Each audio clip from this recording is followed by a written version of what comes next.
So the terms flexibility and mobility are used a lot, particularly in the yoga world, and often there's confusion about what these terms mean. It's important to note that there is no one singular definition for either terms. So depending on the source that you're referring to and also the context, there are multiple definitions. I'm going to choose one definition for each that can be really easily applied to the yoga practice. So we can think of mobility as the active range of movement of a joint. So the range that is in full control of the nervous system.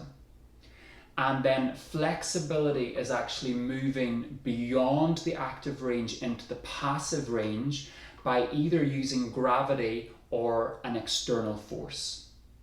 So let's look at this in terms of the wrist joints. So you can do this at home. If you place your forearms together with your palms touching, and then slowly open your palms, and you will essentially either create a Y shape or a more flat T shape. So have a look at that in yourself. And what this is it's the active range of your wrist movement in that direction.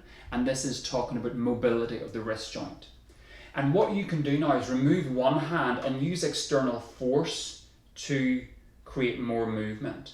So you have now moved the wrist into a position of flexibility.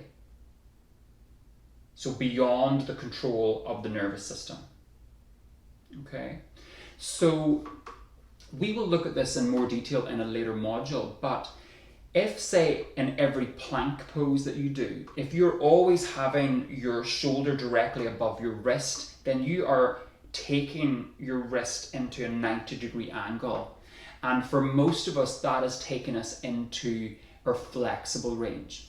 Now, flexibility is not bad and mobility is not good. The research over years has swung like a pendulum.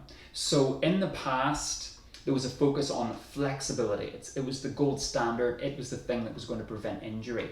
In more recent years, the pendulum has swung the other way, and there is more a focus now on mobility as being the standard for preventing injury. And at some point, the pendulum will likely swing back and forward. So flexibility in itself is not a bad thing, but it's important to know and understand when we're in a position of flexibility and when we're in a position of mobility. And then we can make a choice. We can go, okay, I'm in flexibility. Is this working for me? Or is it better to make another choice? And during the practice at the end of the module, we will look at some really simple ways to shift gears in a certain position or in a specific yoga asana from flexibility into mobility. By doing some strengthening work, we can potentially increase our range of mobility. So if I use my wrist as an example, I'm going to use external force to take me towards 90 degrees. And then I'm going to do everything that I can to use the muscle here along the back of my hand and along the back of my forearm to hold my hand in somewhat of a 90-degree position. I'm not quite there. Ooh, I can feel the burn, and then I'll release out of that for a second. I'm going to do it one more time, so I'm going to take myself back to 90 degrees and then try my best to keep my hand there. Hard work. And release that. And then now when I go to open my hands again, what you'll notice is that this hand has gone lower. So momentarily I have increased my range of mobility by strengthening. So this is another reason why strengthening work is so important. Now, if I forget that and don't do that again for another couple of days, I will very quickly go back to my larger Y shape. In order to keep that increased range, I will have to keep up the work, so I'll have to continue with that strengthening practice.